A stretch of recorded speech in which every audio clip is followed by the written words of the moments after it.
Hey, there's been quite a few updates to iRefFoos over the last few weeks and months, so I wanted to create a single video with current status of where the app is at. This is for as of version 2.6.2. So let's get into it. There's quite a bit to cover. So first off, iRefFoos is meant to be able to ref foosball matches using the buttons that you see here in front of us. So we're on the home tab. So foosball, reffing 10, 15-second buttons. You'll see there's a flash there. That's on purpose. The whole point of this app from the very inception, almost 13 years ago, was that I wanted the ref to be able to keep their focus on the match, yet keep periphery notice of the foosball app. So they focus on the match, but as you click the buttons, you'll see that there's a flash there.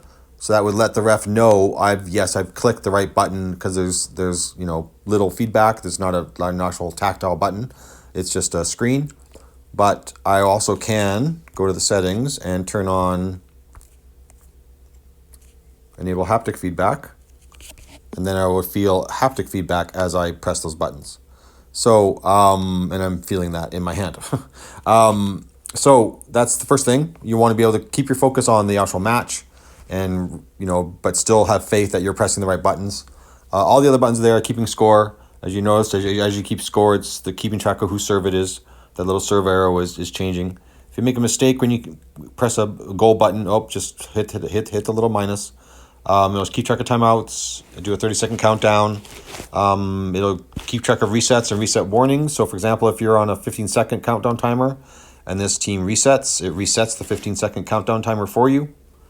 And if the other team gets the ball, for example, and the other team resets them, same kind of thing. Now they're both on reset warning. So if now one of the teams is now their next reset, as you know the rules, they're on reset warning. So their next reset is reset warning. And so if they have another reset, that's a reset penalty. So that would be a penalty shot would happen. But that rarely happens, but it's there, so that it'll help you track that. The other thing you notice on this screen, if you need to ref many games, you want to hit the new game button at the bottom to clear everything. It shows you have to click it again to confirm within 3 seconds. So click it again, and everything's now cleared, and the game countdown timer starts. So one thing, there's a couple other buttons there that are the record and camera view buttons. So one of the major advantages of iRefFoos is that as you're reffing, a lot of these apps have these buttons and whatnot, sure. But as you're reffing with iRefFoos, you can actually use your camera on your phone to actually record the match footage, and as well the reffing actions that took place during that match. So let's see what that looks like. So first off, camera view, you want to know what the camera is going to see. So right now I turned it on, it shows it in the background. You can toggle through it. You can go full screen, and maybe you want to use a tripod, or you can just turn it back to the black background. So I know what the view is going to look like, and I'm comfortable that I can hit record. So now that I'm hit record, it's actually recording the live video footage of my hand waving in front of the phone, but it's also recording the actions that I, as the ref, have taken. So the 10 and 15-second buttons are being pressed. There was a timeout taken, reset, a couple of goals. All that's being recorded as well. So now if you want to go, say if something happens in a match, there was a jar or a questionable call, you need to go look at it. So what you can do, you go over to the VAR tab, and you see there's a bunch of games here that this ref has already reffed in the past. And there's the active game.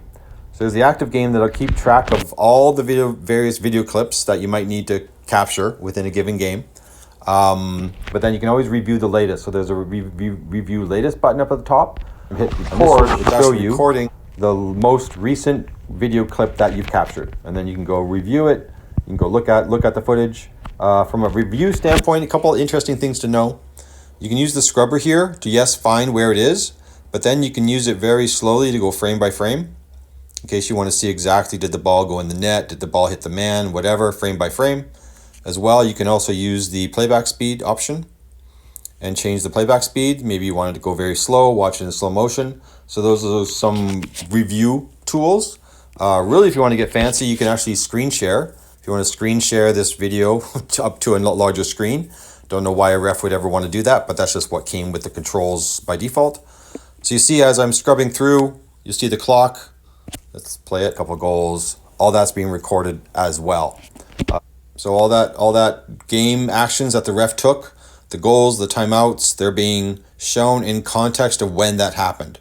So you can know exactly at what point in time something happened, what did the ref do, what was pretty much, I think this one might be used for maybe what was said, because the volume is on. It might be used to know, did the time get reset properly? Maybe sometimes we don't click the button properly, even though that should happen very minimally with iRefFoos if you use it properly.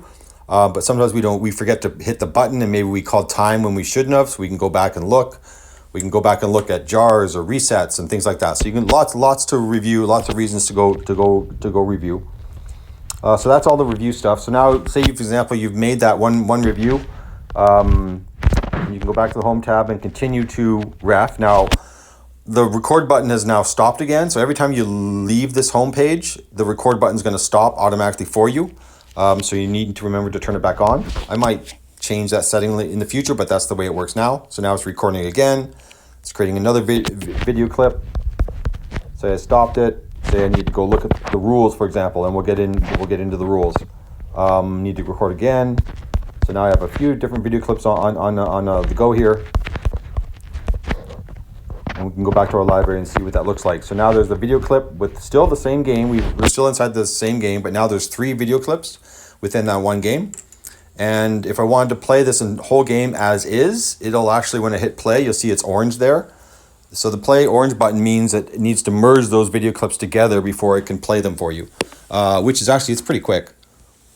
Just to let you know that it's actually recording. Why was it orange and what's it going to need to do? But I imagine maybe you have a very long game, that might just take a little bit of time, but it should be pretty fast. This is a very old phone and it's fast still. So now all your games are stored. All the games that you recorded when you record are stored here in the game library. You'll see that you have all access to all of the games. So this is something that is changed over time. Right now, the way it is, that all users have full access to their game library. They have full access to all their games. They can play all their games that they see here. And if they wanted, they can delete a game. You hit the little trash can there and it deletes it. You can share this game. I have a whole other video on what's it like to share games and share a game between the ref and maybe the players who might want the match footage afterwards to look at nice shots, nice saves, whatever happened. I have a whole another video on that and how that works, so I'll just provide a link here to that. But that's possible as well. So it's possible share peer-to-peer, Apple-to-Apple via AirDrop and Android-to-Android via Nearby Share. The file format is cross-platform compatible. So if somehow you get a file that was captured on Android and you put it up in, say, Google Drive and you bring it down into an Apple device, it will play. No problem whatsoever, and vice versa. But there's no peer-to-peer way to do that. It's only Apple-to-Apple and Android-to-Android. So that's all the game library stuff. You'll see this user here right now is a premium user. I'm going to turn off his premium. It's in a development build, so I can do that. So let's look at what a non-premium user has. So everything I've shown you was actually free. There was no premium about that. Now looking at it now, you'll see there's two changes. There was one of the games was imported from another source. So I imported this game previously, this yellow one that has 30-second preview around it. So it's showing that this game was an import. So that's one of the things that you don't get for free. And I'll show you what the premium is. So premium, there's 2 major things that you get when you go premium. So this means you don't get them when you're just a free user. So if I click on that to upgrade to premium, it tells you exactly what you're getting. So for imported games, when you're free, you can only see the first 30 seconds of that game. So you can see, do I want it? Is it a good angle? Is it a good capture? Do I want this game footage? And if you do want the game footage and see the full thing, then you have to subscribe either monthly or annually. Those are the prices in Canadian below. And as well, when you are a premium user, you can save games to your camera roll. So these 2 functions really are here targeted towards the player and the player receiving the match footage. Everything that a ref needs to do, I'm going to continue to have it be free. So a ref needs to ref matches, have track of his games, be able to review his own games, maybe look at his own performance within the match. So that's all going to be free for the ref. But players will want this match footage. I think it's a unique opportunity for that exchange to happen. And so that's where the premium model will come in. And so Let's go turn that off again. It turns back on because it's automatic. So the other thing you see here, the little yellow down arrows, this is how you save the camera roll. So right now this is a free user, so you can't save it to your camera roll. It prompts up with the paywall again.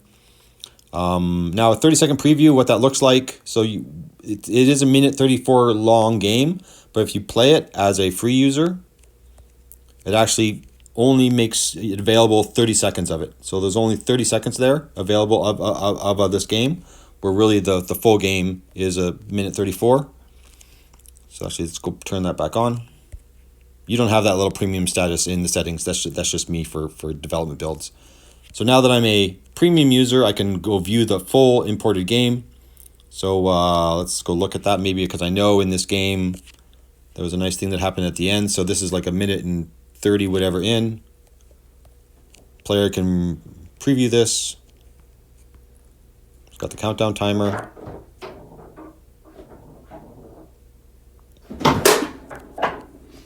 So I wonder who shot that shot. So that's everything about reffing. I think I've covered. Got the review latest. Active game is highlighted for you, so you know when video clips are going to be added. If you go over here and you create a new game, that's game before there is no longer the active game. But if you create another recording, just even a 1 second recording, that is now the active game, where the previous one is recorded still. It's accessible. You can play it. You can do whatever you want to it. But it's no longer the active game. The active game is just the one where video clips that you currently take in the current game will be stored under. That's all that really active game is. It just lets you know which one it is. Okay, so from a reffing standpoint, make sure I've covered everything. So reffing, other options for refs, there's a few things in here in the options, in the settings. I'll go through them. So I'll get to this app mode in a second. Ignore the premium features, that's just a dev only thing. So the timer buttons, you have the ability to turn on and off the flash effect. You can control the flash duration. Maybe you want it to be a little bit longer. You can disable that or enable that haptic feedback. The volume buttons, you can use the volume buttons as timers. So some people have asked for this. They don't want to actually use the buttons on the screen. They want to actually use the volume buttons on their device. So this is possible. You can control how long they get during timeouts. You can control how long they get between games. App updates, ignore that. You don't get it or it doesn't work. UI layout. So this is something I recommend. The default layout. Let's restore that default layout. If you look at it, the 10 and 15 second buttons are way up at the top here. So holding it in my hand and the thumb is hard to reach. So devices have gotten bigger over time. When I built this app first 13 years ago, devices were very small. So I've added this ability to say, you know what, you can move things exactly where you want them. I prefer the 10 and 15 second buttons down below here. And if you want, you can actually swap their positions. So some people like the 10 second one on the right and the 15 on the left or whatever. You can swap them. If you swap them to here, this will actually, and you're using the volume controls, it'll actually swap them there too. So the up will control one and the down the other. So that's all configurable, and it remembers this from session to session. So that's buttons are now laid out again. For example, if you move this upper bit too, the record and camera view buttons move too. So if I remove the countdown display, say I want it right down there in the middle for whatever reason, those record buttons will move with it. Just an FYI, but that's kind of ugly. Okay, so what else we got down here? We got video recording. So as a ref and you want to use that video recording, by default it records in 1080p if you have a relatively recent phone. If you have an older like Android phone, like my test phone is a 2013, it can't handle recording at 1080p or at least the playback. So I've enabled a setting that you can actually enable low resolution recording, which will mean it'll actually record a much smaller file size, about 4 times smaller. Which is then more manageable for much older devices. So if you have an older device and it's struggling to keep up with all the recording and the ref actions, then use this low resolution and you'll probably be just fine. Older devices on Android, you have no choice. I'm turning this on mandatory wise. It's just needed. So that's just another option. And actually the resolution isn't bad. I don't really know why you'd need anything really higher, but I think, one thing about the recording, I didn't mention before, when you record, if you have a wide angle lens, it's going to use that wide angle lens, because my phone, as you saw, that was not a wide angle. It captured most of the table, but not all of it. If I had a newer phone it would have a full wide angle, and you'd be able to see all the table quite easily. So it's really quite a nice feature. Okay, so that's all the reffing. That's all the VAR stuff. Video review, access to your files. The rules tab. So ITSF rules are here fully, and I keep this up to date if there's ever any changes. This has all the rules. They're expandable, collapsible. If you want to go drill down in one area, or if you don't really know where it is, you can just type in the search term, and it'll then hide all the sections that don't have that search term. So then you can expand them, and it'll highlight where the word jar is. Let's go find it. There it is. Jar, any shake, shock, slam, shift. Well, that's in the definitions. There's another jar, jarring, jar. So it's all there. Easy to find. And easy to use to allow you during the match to be able to make quick rule lookups if needed. You hopefully do know most of the rules as a ref, but in case there's one that you forgot, this can help you definitely. Okay, so that's the rules tab. Now let's go talk about that other thing we talked about in the settings tab, the player and referee modes. So this app can be used by referees, of course, to ref matches, but also to be alerted that players are needing a ref. And there's a player mode where the app can be used by a player to request refs in his area. So if you're if you're at a tournament, for example, you're in Colorado, Denver, let's say, and you're at a tournament in Denver and you use this app as a player, it's going to ask for referees in that area within a 2-mile radius. It's not going to ask for notify refs all around the world. It'll be just the ones in your area within a 2-mile radius. So referee, now if you notice, if I switch back and forth app modes, this little tab at the bottom, there's a referee tab right there. That tab changes based on which mode you're in. So right now that was the referee mode. This is the player mode. So now the player mode comes up with a different UI. So the player, when they want to request a referee, this is what they see. So they can see what referees are nearby. So I've turned myself on. My nickname is Foos Ghost. And then here's how you request a referee. You put in your table number. Table number 24. I'm playing doubles, and it's just the start of it. It's a 3 out of 5. And then I can just request a referee. Now, electronic payments we'll get to in a sec, but right now this is non-electronic. This is just I'm requesting a ref. If there's payment involved, it can be handled outside of the app itself. If there's no payment involved, then just choose non-electronic. No cash needs to be exchanged here at all. That's up to the refs and players. So if I request a referee, these two players here, because they are marked themselves available, these two refs, sorry, because they're in the area, they're close, and they've marked themselves available, that they will get a notification. So I might actually get a notification here. No, because I'm not logged in as the ref. Okay, so let's go over now, change modes into the ref. So now I'm acting as the ref. So this is the player. He's been notified. Yep, we're looking for a referee for you. Other refs have been notified. It says there was two nearby. So now I'm going to log or switch over into the referee mode. So now I'm like the ref. I'll be Foos Ghost again. Think of that. I'm logged in. And now I go over to the referee tab. And you'll see there's a pending match request of a players needing a ref. So as a ref, I can choose to accept this match or just ignore it if I'm busy. If I'm busy, I can make myself not available, so I won't get notified. But right now I am available, so I can accept this match. So yep, I want to make sure I accept it. So now I've accepted the match. That match is no longer available for other refs to ref because I've accepted it. Tells me to go to table 24. So as the ref, I've been told I can go to table 24. There's no other pending match requests. Little question down at the bottom here for refs. You can share this. How do players request refs? So like we just discussed, they use the iRefFoos app, and here's a couple of QR codes. If they have a Android device, give them this one. If they have an Apple device, give them that one, and that'll point them straight to download iRefFoos. Little verbiage about how it works, but I'm describing all of that here. So I've said yes, I'm going to accept that thing. Let's see what happens with the player.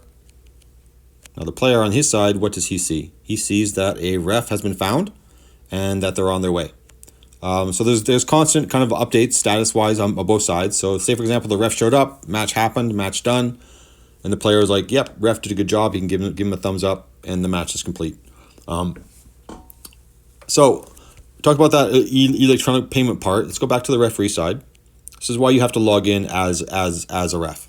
So as a ref, I'm logged in. Go back to my referee tab. You might have noticed there was a referee profile area. So in here, you can choose to, if you want, it's optional, to set yourselves up to accept electronic payments. So what that means, if you go do that, I've done that, so I'm already set up. But what you can do, so this is essentially sets you up with Stripe. Stripe is a financial payment platform that is like handled by major companies all over the world, or used by, like for example, Lyft uses them to handle all their transactions. So this leverages Stripe. So essentially you enroll with Stripe, you give your banking details to deposit money into, and then players can use credit cards or other forms of electronic payment to actually pay for the cost of that ref. So in the US, there is refs normally get paid. I know in other countries they don't. This is just another mechanism that might make it easier. Instead of exchanging cash, a player can actually just use a credit card, say, yep, I want that ref based on his rate, because as a ref, you get to set your own rate. Like for example here, do I have mine set up? You can auto detect my banking country, Canada. And then you'll set a rate, and then you have to set up your banking info. And I guess I haven't done that in this. Oh yeah, this is a sandbox. I haven't done it in sandbox. As you can tell with my videos, I'm very much what you get is raw. You get one take. I don't edit this stuff. So this is as the ref. You can set yourself up for electronic payments. In order to do so, you have to set up your banking info that allows direct deposit to happen, so that the money gets deposited directly into your account. Nothing will ever come out of your account. It's not that kind of banking info. It's only for direct deposit, so that when player uses a electronic payment, I wonder if I can actually do that. Can I demo that? Let's go see. Player. So when the player chooses to use a electronic payment, he selects the referee below, and then it actually has their rate listed right there. So Jenny's set up. She's listed at $1.50 a game. And so then based on the number of games that are left in the match, that actually change the actual rate. So this match is going to cost me $24. And so you can, as the player, choose to play with a credit card. You can choose to play with, there's a couple other options that it provides. These are all provided by Stripe. iRefFoos has nothing to do with this payment exchange. It all happens right from the player to the ref. iRefFoos does get a small 5% commission fee. I think that's noted in here. I think it's 5%. I can't recall, but it's very small. And it is made clear as to how much is iRefFoos itself is getting. So anyway, so that's possible. So in order for this to really work, more refs need to start using iRefFoos and make themselves available. So it's just an option, because I've had struggles in the past trying to find refs, and sometimes I thought if there was a way to alleviate this or make this easier, that players can use an app to say, hey, I need a ref, and all the refs in the area get notified. That would just make that exchange easier, and that search hopefully solved quicker. So that's the player ref kind of exchange or possibility. Totally optional, of course, but it's there if people want to start using it. Hopefully at larger tournaments, you see, I know a lot of tournaments will have their own ways to handle the ref and alerting and payment even, and that's fine. But this is for those cases where it's not. And maybe in the future we can integrate them and have a single way where it works across the same way no matter where you are. But those features are all there. So what else is there? There's the About tab. So everything I've discussed here is described in words if you like reading instead of listening to my droning on voice. It's all there. It talks about all the features, the VAR stuff, the referee, what he does for the players. Now that players are going to want match footage. The referee matching system that I just showed. And, basically how to use the timers and all the settings and things like that. So, yeah, that's pretty much it. So you got your home tab, you do your work here, record, VAR to do video review and sharing, looking at games, sharing them, saving them, playing them. Got your ITSF rules to look up everything you need to very quickly. player and referee tab based on what mode you are, and settings to make things work the way you want. So yeah, so that's everything in iRefFoos. Thank you for listening. If you made it this far, you are a absolute rock star. Thank you for your support. Ever have any other new feature requests you want? I got a lot of ideas coming, but I'm always listening, willing to listen to others. Please give me more ideas, especially of things that you like or maybe something that you don't like. Always willing to entertain that input. I know a few of you have made requests and I've satisfied them. They're in there, so I'm here. I'm willing. I'm able. So thank you. Enjoy.